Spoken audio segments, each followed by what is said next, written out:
চাহিদা কমতে থাকায় বিগত 4 বছরের মধ্যে রডের দাম সর্বনিম্ন পর্যায়ে নেমেছে বলে জানিয়েছেন উৎপাদক ও ব্যবসায়ীরা।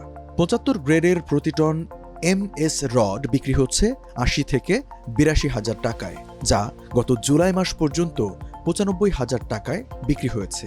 সেই হিসেবে 4 মাসের ব্যবধানে MS রডের দাম প্রতি টন 15,000 টাকা পর্যন্ত কমেছে। এর আগে 2021 সাল থেকে দফায় দফায় বেড়ে 2022-23 সালে পণ্যটির দাম টনে 1 লাখ টাকা পার হয়েছিল। দেশের অন্যতম রড উৎপাদনকারী প্রতিষ্ঠান KSRM।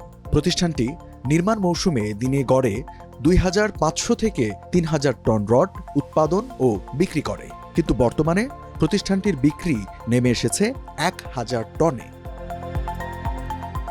এর কারণ হিসেবে প্রতিষ্ঠানটির কর্মকর্তারা জানিয়েছেন, নির্মাণ মৌসুমকে টার্গেট করে তারা অফ পিক সিজনেও রড উৎপাদন স্বাভাবিক রাখে, কিন্তু আগস্টে সরকার পরিবর্তনের পর থেকে সরকারি প্রকল্পগুলোর নির্মাণ কাজ কার্যত বন্ধ হয়ে গেছে।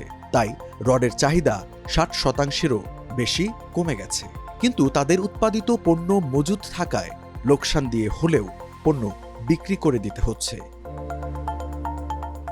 নির্মাণ মৌসুমে বিভিন্ন মিল থেকে কিনে দেশের বিভিন্ন এলাকায় দিনে 300 থেকে 350 মেট্রিক টন রড সরবরাহ করে চট্টগ্রামের আসাদগঞ্জের মেসার্স জামান এন্টারপ্রাইজ, কিন্তু প্রতিষ্ঠানটির দৈনিক বিক্রি বর্তমানে 50 টনের নিচে চলে এসেছে বলে জানিয়েছেন স্বত্বাধিকারী SM কামরুজ্জামান।